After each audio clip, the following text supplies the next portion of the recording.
Boa noite a todos. Sejam todos muito bem-vindos à Sociedade Espírita Allan Kardec de Ribeirão Preto, São Paulo. E para darmos início aos nossos trabalhos, eu vou ler uma mensagem de André Luiz e em seguida fazer a prece. Solicitação fraterna.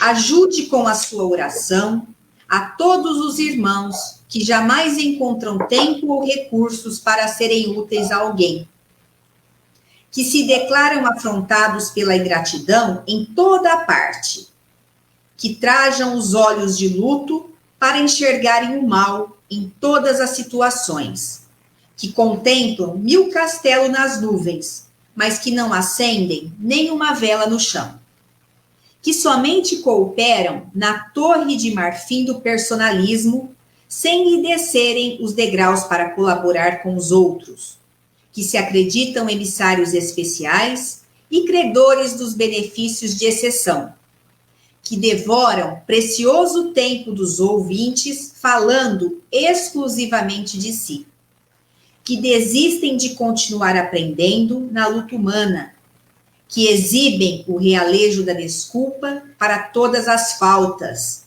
que sustentam a vocação de orquídeas no salão do mundo, que se julgam centros compulsórios das atenções gerais, que fazem o culto sistemático à enfermidade e ao obstáculo.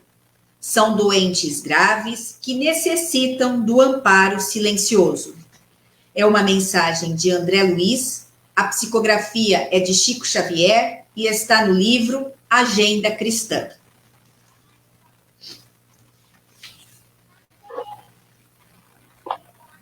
Pai nosso, que estais nos céus, santificado seja o vosso nome. Venha a nós o vosso reino, e seja feita a vossa vontade, assim na terra como nos céus. O pão nosso de cada dia, dai-nos hoje, Senhor. Perdoa, Pai, as nossas dívidas, assim que perdoarmos os nossos devedores. E não nos deixeis entregues às tentações, e livrai-nos de todos os males, porque a ti pertencem o reino, o poder e a glória para toda a eternidade. Em teu nome, Jesus, Mestre amado. Em nome de Maria Santíssima, a mãe de todos nós, e de Allan Kardec, o sublime patrono da nossa sociedade espírita, nós damos por abertos os trabalhos desta noite, passando a palavra ao nosso irmão Paulo Sampaio, de Bebedouro, que falará sobre o tema A Lei de Amor. Paulo, seja muito bem-vindo à nossa sociedade espírita. Com muita alegria que nós te recebemos aqui nesta noite. Seja bem-vindo e agora é com você. Muito obrigado, Daniela. Uma boa noite a todos que nos acompanham. Eu que agradeço muito esse gentil convite feito pela SEAC, a Sociedade Espírita Allan Kardec de Ribeirão Preto, para que nós retornássemos aqui, pudéssemos ter essa oportunidade de estarmos falando com vocês nesse momento. É uma grande alegria para mim poder estar aqui, é uma honra. Então agradeço muito o amigo André Zola, que nos fez o convite, o amigo Paulo Catanose, o Gilberto Silva, a Daniela, todos os amigos aí da SEAC, por mais essa oportunidade que nos concede. E também agradeço a todos os amigos da SEAC, trabalhadores, frequentadores, pela acolhida que sempre nos deram nas outras oportunidades que tivemos. Então, um grande abraço, muita paz a todos. Possamos, então, refletirmos juntos nesse momento sobre o Evangelho do Cristo. Então, nosso tema de hoje, a Lei de Amor, é uma reflexão que tem por base o capítulo 11 do Evangelho segundo o Espiritismo, amar o próximo como a si mesmo. Então, se nós nos lembrarmos de O Livro dos Espíritos, na sua terceira parte das leis morais, Allan Kardec relaciona 10 leis morais e diz que entre essas leis, a principal que resume as demais é a lei de justiça, de amor e de caridade. Então nós vamos percebendo a importância dessa lei de amor, que é a lei principal, vamos dizer. Todas as leis de Deus têm por base o amor, né? Então, para que a gente possa iniciar, só um minutinho que eu tive um probleminha aqui no...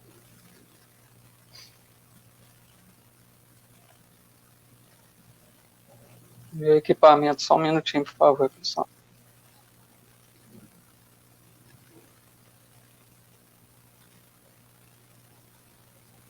Então, iniciando, nós vamos lembrar uma passagem que está no Evangelho, escrito por Mateus, no capítulo 22, versículo 35, que ele diz que um doutor da lei foi até Jesus e lhe fez esta pergunta para tentá-lo. Ele pergunta: mestre, qual é o maior mandamento da lei? E então Jesus responde a ele: amarás o Senhor teu Deus de todo o teu coração, de toda a tua alma e de todo o teu espírito. Este, o maior e o primeiro mandamento. E aqui tendes o segundo, semelhante a esse: amarás o teu próximo como a ti mesmo. Toda a lei e os profetas se acham contidos nesses dois mandamentos.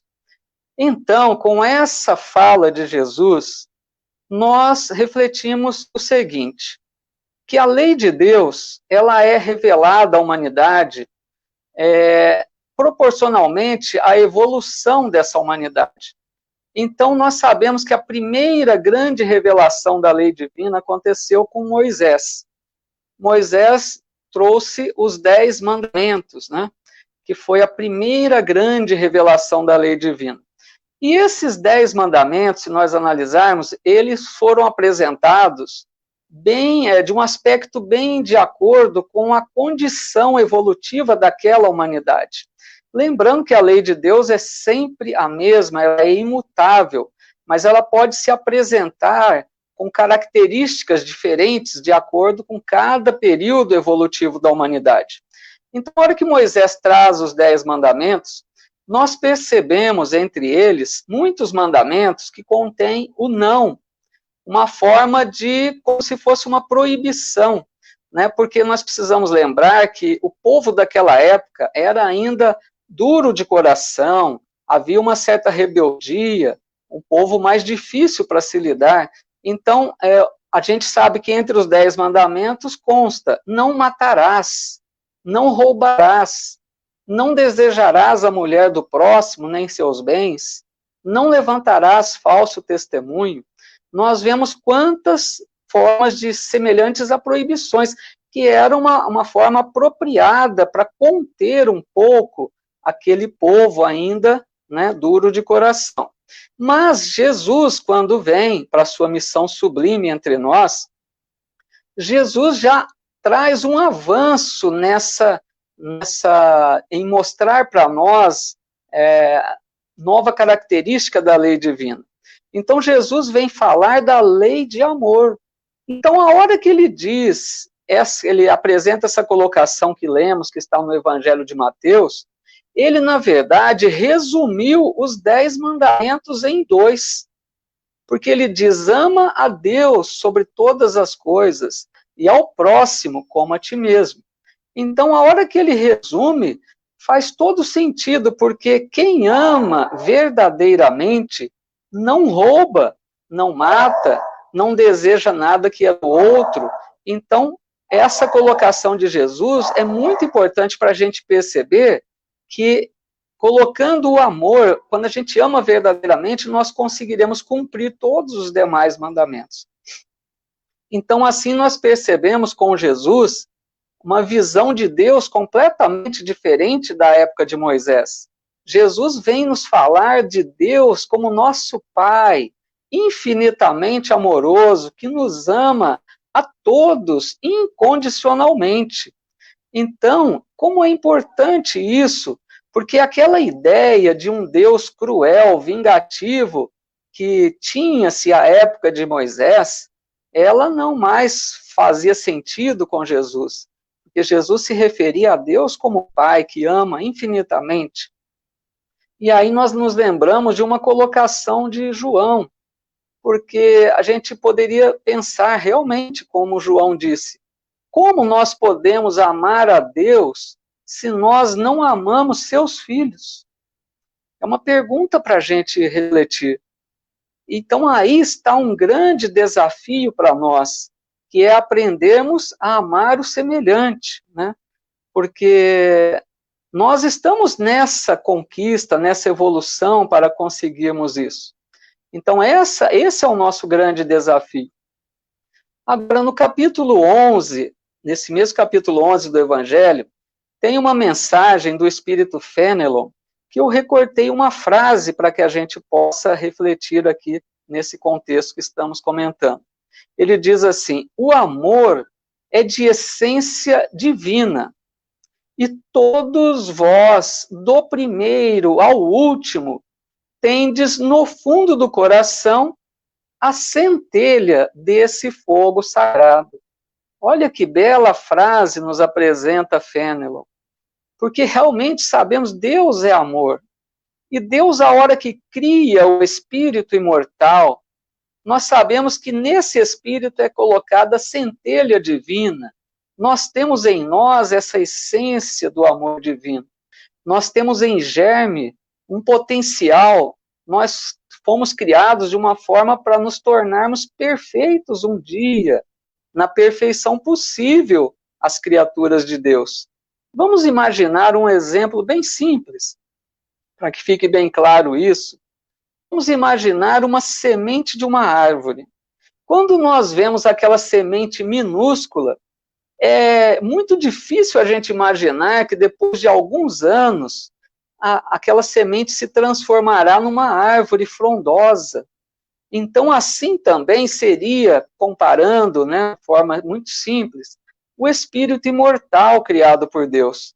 Somos criados simples e ignorantes, à semelhança de uma sementezinha, mas que depois de muitos milhares e milhares de anos, através de muitas reencarnações, nós chegaremos um dia à condição de espíritos puros, e nessa condição seremos comparativamente a essa árvore frondosa. Então, quem pudesse ver aquele espírito criado de forma simples, teria dificuldade de imaginar que se tornaria um espírito puro, um espírito que auxiliaria a Deus, o Criador, na sua criação, estaria às suas ordens no cumprimento de suas leis. Então é muito belo isso. E ele diz que todos nós temos essa centelha divina em nós.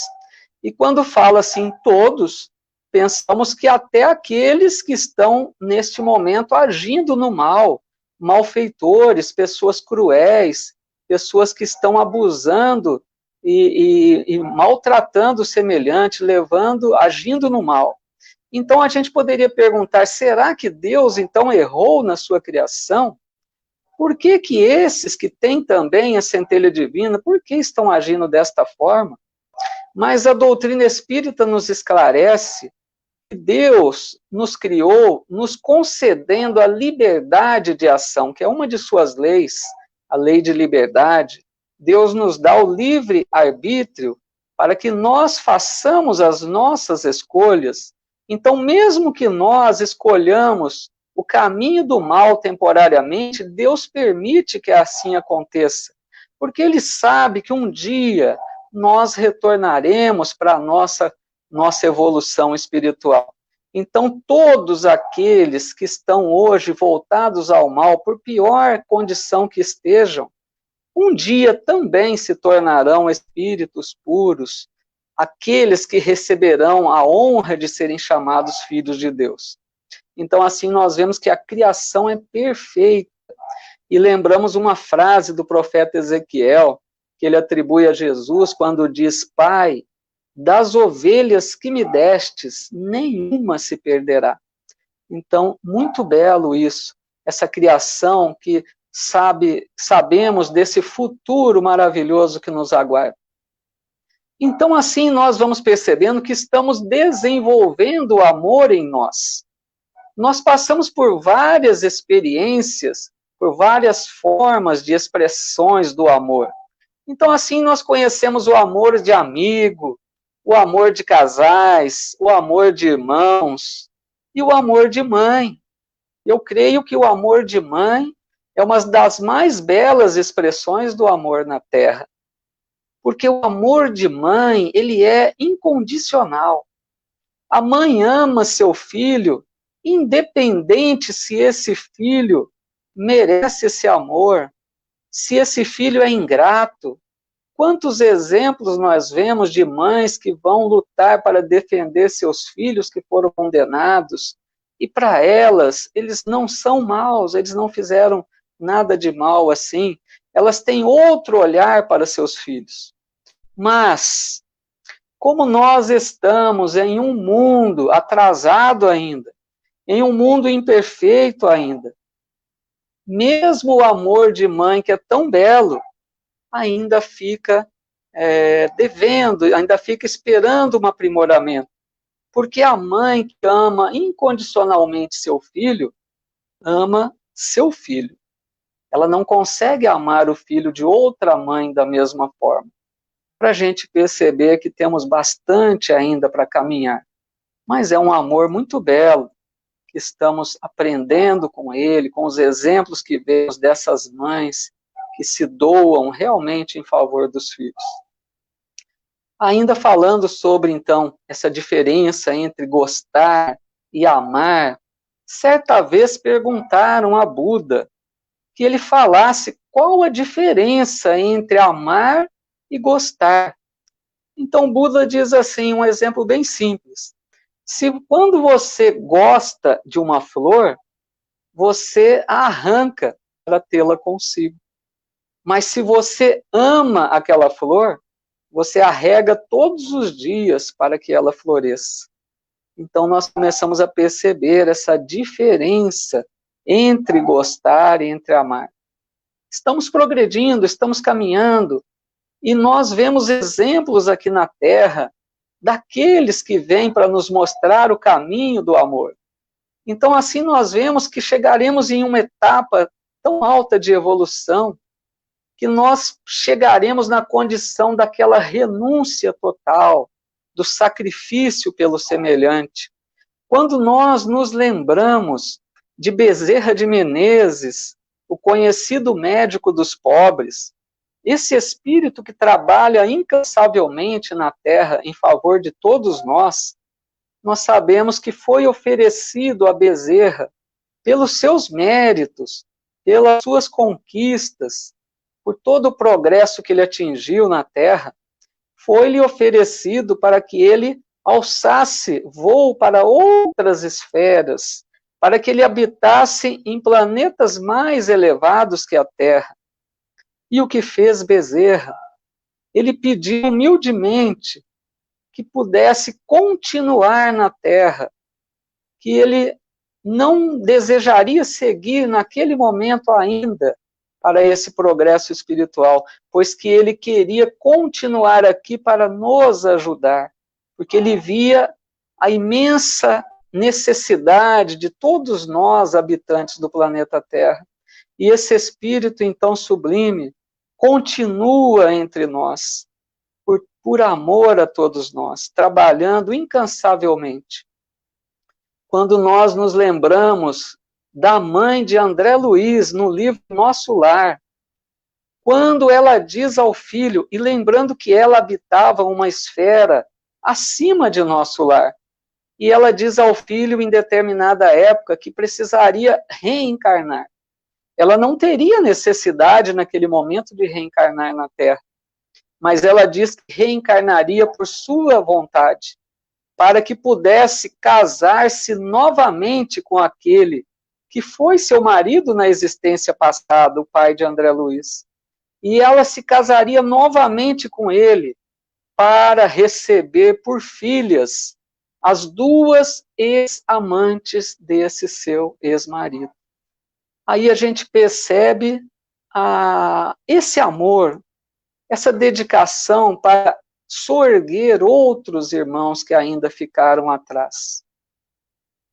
E assim nós lembramos também sempre da advertência tão importante do Espírito de verdade, quando ele nos diz: espíritas, amai-vos, este o primeiro ensinamento. Instruí-vos, este o segundo. Então, essa colocação do Espírito de verdade nos aponta realmente as duas conquistas que nós precisamos, as duas asas simbólicas da nossa evolução espiritual. Nós precisamos, então, progredir tanto em amor quanto em sabedoria. E nós percebemos que na Terra ainda a inteligência caminha à frente. O amor ainda não está acompanhando a inteligência, por isso precisamos trabalhar bastante nesse lado da moral, do amor. E sobre essa colocação do Espírito de verdade, eu trago um exemplo muito interessante que Emmanuel nos oferece no seu livro Pensamento e Vida, quando ele fala sobre essas duas asas simbólicas, né, do amor e da sabedoria. Ele coloca os termos bondade e inteligência, né, semelhantes ao amor e sabedoria. Então, Emmanuel coloca assim: a bondade sem a inteligência, ele diz que é como se fosse um poço de água fresca que se encontra à sombra num deserto, num lugar árido. Aquele poço refrescante com água fresca que dessedenta a sede do viajor, mas que não lhe mostra o caminho por onde ele deve seguir o seu trajeto para poder atingir o seu objetivo naquela viagem. E ele diz que a inteligência sem o amor é como se fosse um poste sinalizador com um aviso bastante claro, mostrando todos os percursos que aquele viajor precisa realizar para que ele atinja a sua meta, o seu objetivo. Mas que esse poste, essa placa de sinalização, deixa sucumbir de sede. Olha que exemplo interessante, então, Emmanuel nos dá, porque ele fala que é preciso que a inteligência e a bondade caminhem, marchem sempre juntas, para a gente que vê como uma precisa se apoiar na outra. E a gente, então, percebe o quanto ainda está defasado aqui na Terra. Então, nós vamos analisando que amar verdadeiramente é desejar a felicidade do outro. Isso é muito importante para a gente refletir sobre isso. Porque, às vezes, nós pensamos que amamos. Lembrando quando o Buda diz a diferença entre gostar e amar. Às vezes nós gostamos, nós não amamos ainda. Porque amar verdadeiramente é quando a gente deseja o bem do outro, independente de que o outro mereça esse amor. Independente se o outro nos retribui esse amor. Nós não esperamos recompensa. É muito comum entre casais ouvirem a famosa frase, quando dizem, né? Eu te amo, mas eu espero muito que você me faça feliz. Então veja bem que aí tem a condição, a espera da recompensa, da retribuição. Aquele que ama verdadeiramente não espera nada do outro. Esse é o amor mais puro.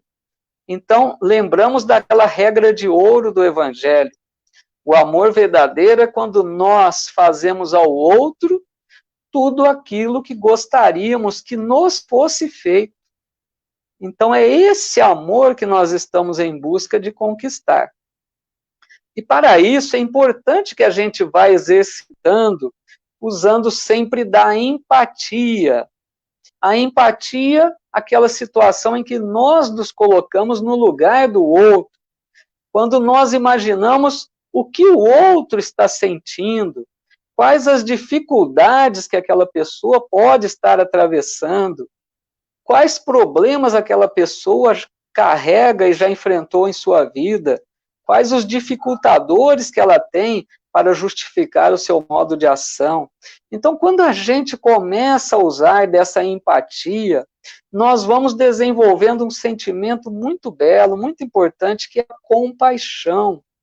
Quando nós temos aquele amor mais ardente, que nos dá aquela vontade de auxiliar o outro em aliviar um pouco a sua dor. Então, essa condição é importante para a nossa conquista desse amor mais puro. E um exemplo dessa condição de empatia, André Luiz também nos revela em seu livro Nosso Lar. Quando ele já havia começado a trabalhar na colônia, ele trabalhava nas câmaras de retificação, né? E ele vai, certa vez, em um quarto para atender um enfermo que lá se encontrava, e ele diz que a hora que ele chega à porta do quarto e percebe aquele homem idoso que lá se encontrava, ele sentiu um sentimento estranho, como uma barreira entre aquele homem e ele. Ele sentiu até uma certa repugnância, ele diz, porque aquele homem mostrava, era um senhor idoso, cabeleira desgrenhada, muitas rugas na face, era aquele homem de olhar duro, mas ele foi entendendo que aquele homem estava nutrindo muito ódio pelos seus familiares encarnados, porque ele tinha a sensação de que os familiares tramaram a sua morte, para poderem se apropriar antes da sua herança. Então ele mantinha muito ódio dos familiares. E André Luiz, naquela hora, então, que precisava fazer aquele atendimento, ele se recordou dos ensinos recebidos ali na colônia para que usasse dessa empatia. Então ele começou a se colocar instantaneamente no lugar daquele homem, imaginar os motivos da sua forma de agir, daquela condição que ele exalava. E ele então começou a modificar a sua sensação, porque ele lembrou-se também de quanto ele dependeu de ajuda quando foi resgatado para a colônia.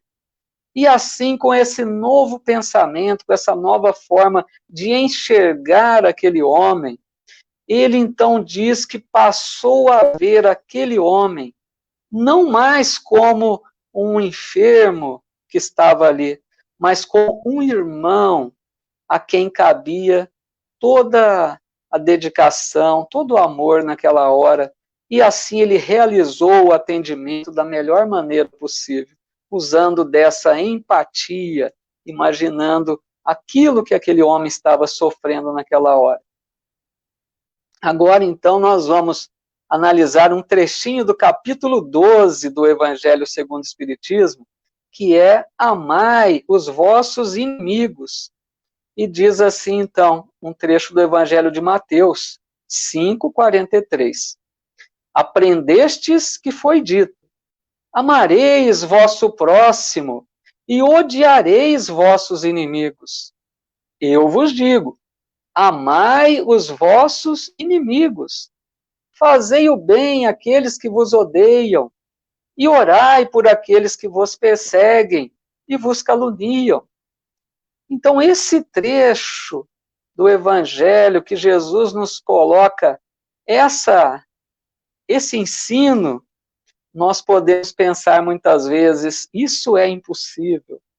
Como que eu posso amar o meu inimigo, aquele que me prejudicou, que me fez mal? Mas Allan Kardec vem com a sua sabedoria, com o seu bom senso, amparado pelos espíritos superiores, ele vem nos ensinar que amar o inimigo não quer dizer que a gente tenha que conviver com os inimigos. Temos que estar lado a lado com eles. Não é isso. Ele diz que amar o inimigo, ele diz assim, não é que a gente tenha que ter a mesma ternura, o mesmo carinho que se tem para com o irmão. Isso seria impossível. Até por uma questão fluídica, não dá para a gente ter esse carinho, essa ternura para com eles. Então ele diz, amar o inimigo seria não ter ódio, não desejar vingar-se, seria perdoá-los, seria desejar o bem a eles. não colocar obstáculos para a reconciliação, orar pelos inimigos. Sabemos que mesmo isso é difícil, mas já é mais possível de ser realizado, porque a gente poderia iniciar orando por eles. É uma condição que está mais acessível a nós. Então, quando alguém nos prejudica, nos ofende, a gente comece a tentar, devagarzinho, orar por eles. Mesmo que no começo aquela oração seja ainda truncada, mas que a gente exercite essa prática, tentando pedir a Deus por aqueles que nos prejudicaram, imaginando que eles não passam de instrumentos da lei, para que nós recebamos aquilo que precisamos, pois nós sabemos que não há injustiça na lei de Deus. Então, um belo exemplo que trago para retratar esse ensino do amor aos inimigos está no livro Libertação, também de André Luiz, psicografia de Chico Xavier. André Luiz coloca um capítulo maravilhoso que ele dá o título de Missão de Amor. E eu vou aqui contar resumidamente para vocês. E acho muito interessante, bem de acordo com essa nossa reflexão de hoje.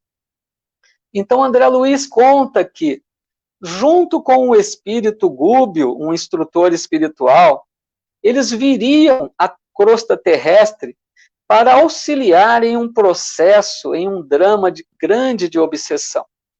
Havia uma senhora jovem, de nome Margarida, que estava sendo obsediada. Não era uma obsessão simples, era uma obsessão complexa, porque havia toda uma equipe de obsessores liderada por um espírito altamente inteligente e perverso, que habitava regiões das trevas, e ele comandava aquela equipe lá da região do mundo espiritual.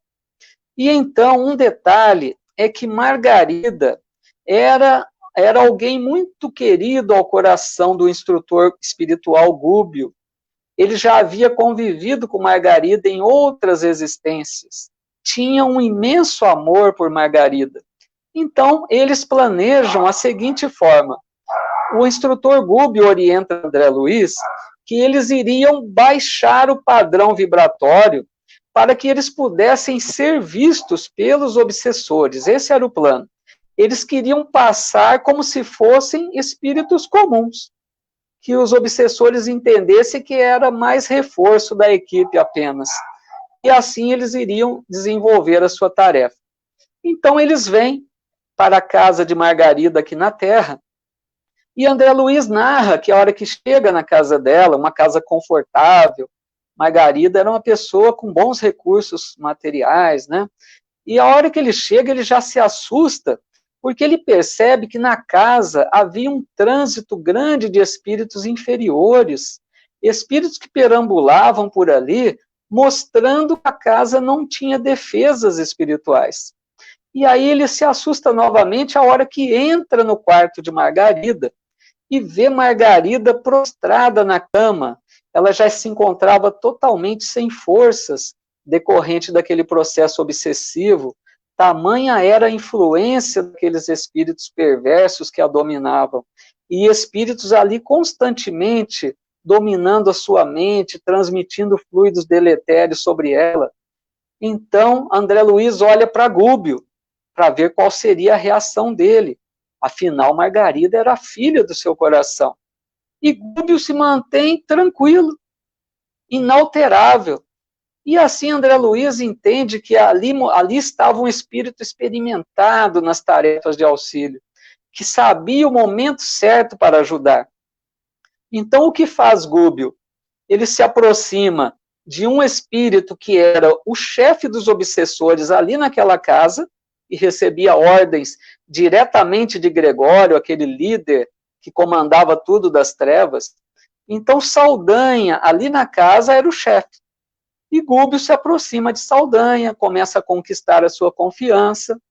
E aí Saldanha, depois de algum tempo, conta para Gúbio que ele tinha uma tristeza muito grande, porque um filho seu, que estava encarnado, de nome Jorge, havia sido condenado injustamente por um crime que não havia cometido.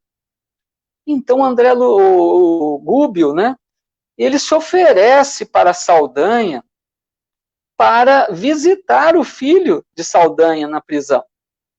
E Saldanha acha um pouco estranho, porque ele mal conhecera Gúbio, mas ele que queria tanto ajudar o filho, aceita aquela proposta de Gúbio.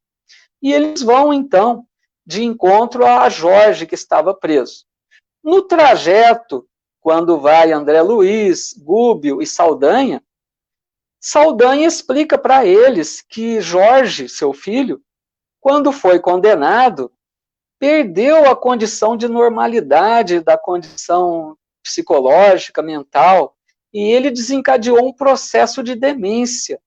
Então ele estava preso em uma cela de um hospital psiquiátrico, e não em uma prisão comum. Então, quando eles chegam na cela dessa prisão, André Luiz relata que ele fica assustado de ver, porque aquele filho de Saldanha, Jorge, ele estava caído no chão daquela cela úmida, totalmente inconsciente. Ele estava completamente perturbado e inconsciente.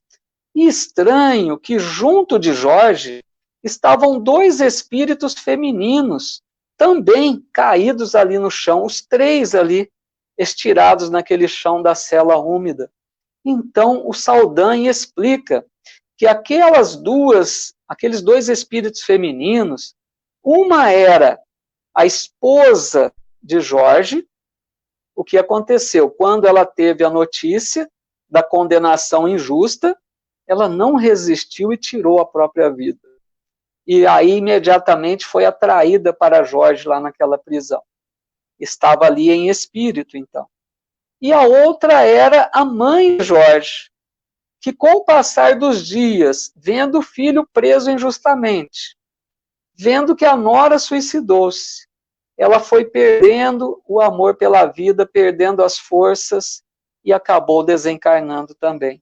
E também foi atraída ao filho.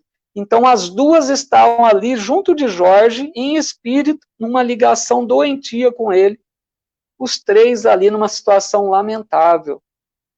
E Saldanha dizia que ele tentava de tudo e não conseguia ajudar aqueles que eram tão caros ao seu coração.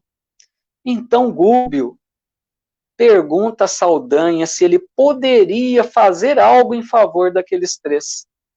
E então Saldanha, sem ação, responde que era tudo que ele mais queria e não conseguia.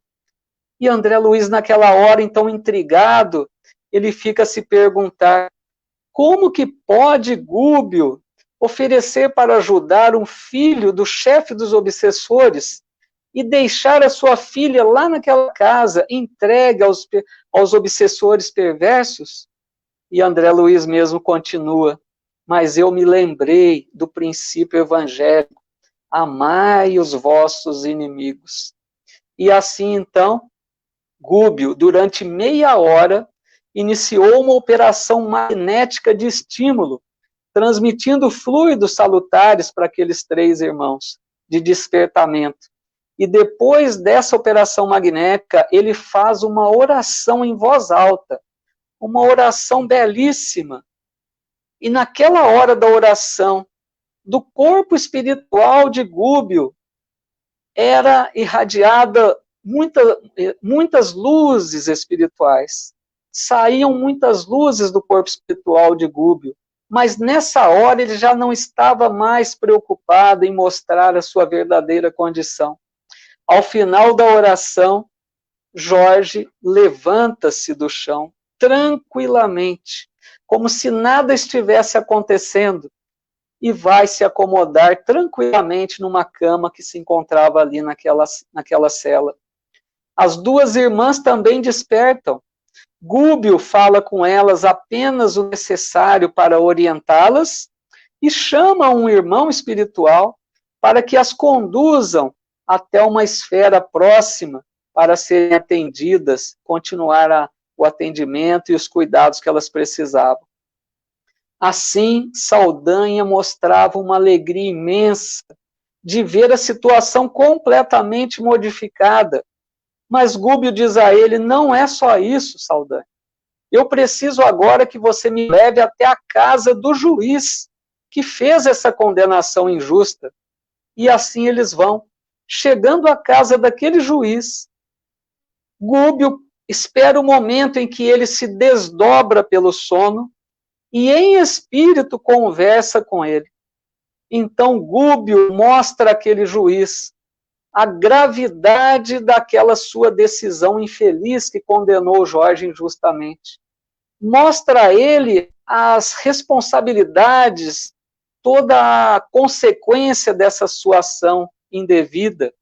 E esse juiz, depois de uma longa conversa, ele desperta assustado no meio da madrugada e apenas uma ideia fixa na sua mente, reabrir o caso Jorge. O que culminaria depois de algum tempo com a liberdade do mesmo.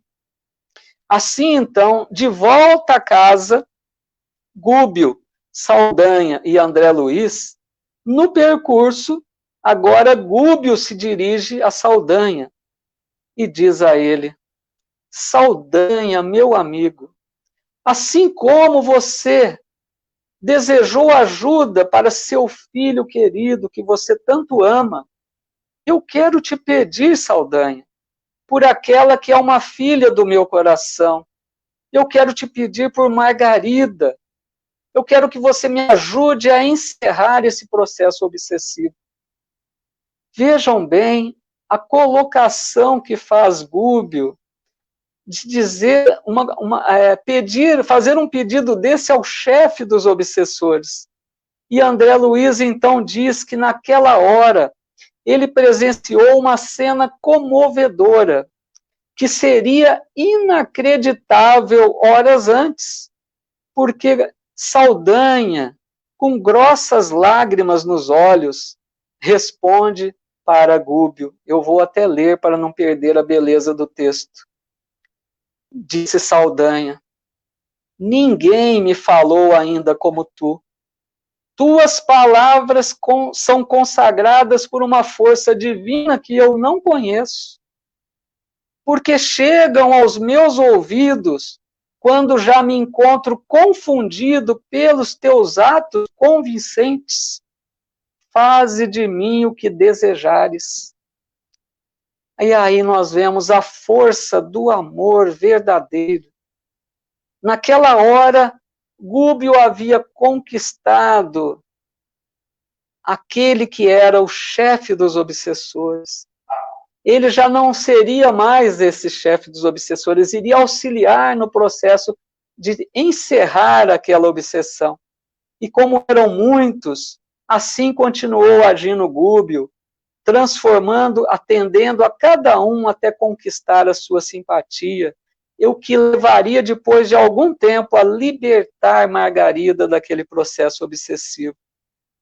Para a gente ver a importância do amor verdadeiro, da força que tem esse amor.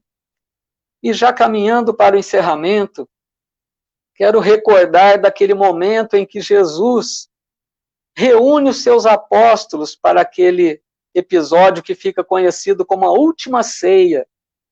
Aquele momento em que Jesus sabia que era despedida daqueles apóstolos ali encarnados junto deles. E Jesus vai preparar esses apóstolos para aquilo que viria depois, para que eles continuassem a sua tarefa, para que eles trabalhassem com amor, para que eles atendessem aos necessitados. Então Jesus, naquela hora, dentre tantas recomendações e orientações, ele diz aos apóstolos, um novo mandamento vos dou, que vos ameis uns aos outros, assim como eu vos amei. Nisto todos conhecerão que sois meus discípulos, se tiverdes amor uns aos outros. Então aí a gente vê que Jesus lança um desafio maior. Já não era mais amar o próximo como a si mesmo, mas amar como ele nos amou. Então aí ele já está deixando um convite para todos nós, se estenderia a todos nós, espíritos imortais que somos, nessa trajetória evolutiva, para que a gente vá desenvolvendo esse amor verdadeiro.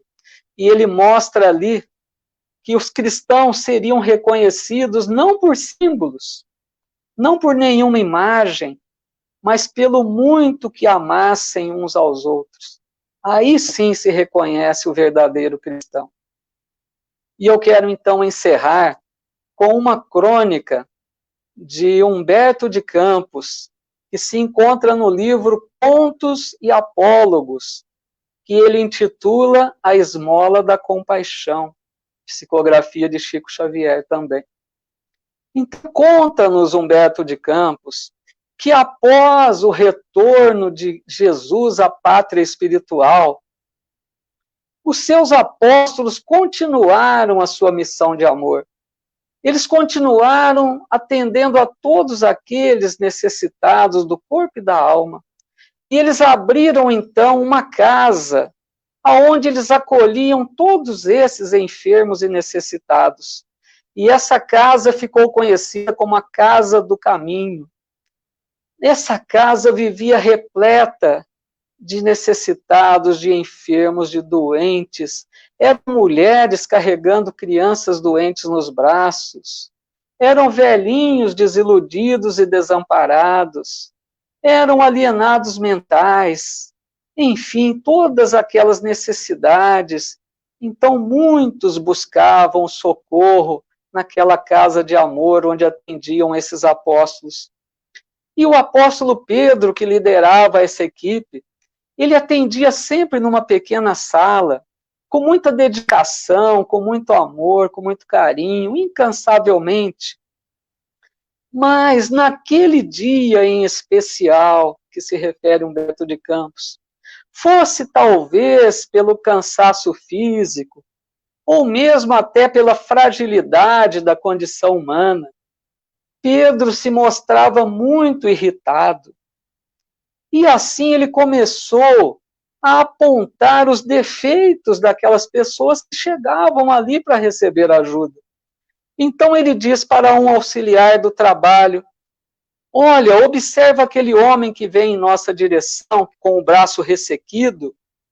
Esse infeliz espancou a própria mãe numa noite de embriaguez. Ele merece o que ele sofre agora. Depois ele apontou para um outro auxiliar e dizia referente a uma outra mulher que se arrastava pelo chão, com o corpo cheio de feridas, e ele dizia: essa mulher foi cruel e orgulhosa. Muitas pessoas presenciaram o seu riso diante de escravos agonizantes que ela mandava espancar até a morte. É justo que ela sofra agora. E assim Pedro continuou apontando as falhas, aquelas situações lamentáveis daquelas pessoas que ali buscavam auxílio. E ao final daquele dia longo, cansativo, quando todos já tinham se retirado daquela casa, somente Pedro ali se encontrava fechando para poder ir para o seu descanso noturno. Entrou naquela casa um modesto viajante, e Pedro não percebeu a sua presença. Então esse peregrino aproximou-se de Pedro, que estava agachado, providenciando ali algumas coisas para fechamento de tudo. Esse peregrino tocou Pedro suavemente por trás, e a hora que ele virou-se apenas e percebeu que ali tinha alguém, ele nem se deu conta de virar e apenas perguntou: o que você quer a essa hora? Já é tarde, nós estamos fechando.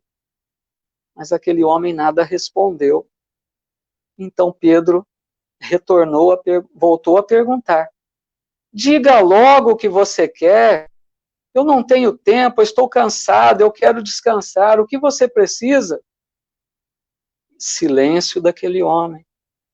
Então Pedro foi se virando lentamente e observou aqueles pés daquele andarilho, pés descalços, que mostravam sangue e umas marcas estranhas. Então Pedro foi se levantando e percebeu que as mãos daquele homem também tinham marcas de sangue e 2 marcas de cravo. Então Pedro foi se levantando. Quando ele fitou os olhos daquele peregrino, que tinham o brilho de 2 estrelas, Pedro então se deu conta que ele estava diante do Mestre. Então, perplexo e desfalecente, ele se ajoelhou em lágrimas e perguntou a Jesus: Senhor, Senhor, o que pretendes desse teu servo? Jesus acariciou a cabeça de Pedro e respondeu com voz triste: Pedro, lembra-te de que nós não fomos chamados para socorrer as almas puras do caminho. Eu venho rogar-te o silêncio teu quando você não puder ajudar. Suplico-te, Pedro, para os filhos da minha esperança, a esmola da compaixão. Agradeço muito a cada um de vocês, amigos. Agradeço imensamente essa oportunidade concedida pela Sociedade Espírita Allan Kardec. Desejo a todos muita paz. Fiquem com Deus e retorno com a Daniela. Paulo, nós agradecemos muito pela excelente palestra, pelas belas reflexões. Eu aproveito para transmitir para você agora o abraço do André Zola. Eu que agradeço. Muito abraço, obrigada André. mesmo. Nós agradecemos também a todas as pessoas que estão participando da reunião. Nosso muito obrigado. E agora eu convido a todos para passarmos para as vibrações e para o nosso passe coletivo.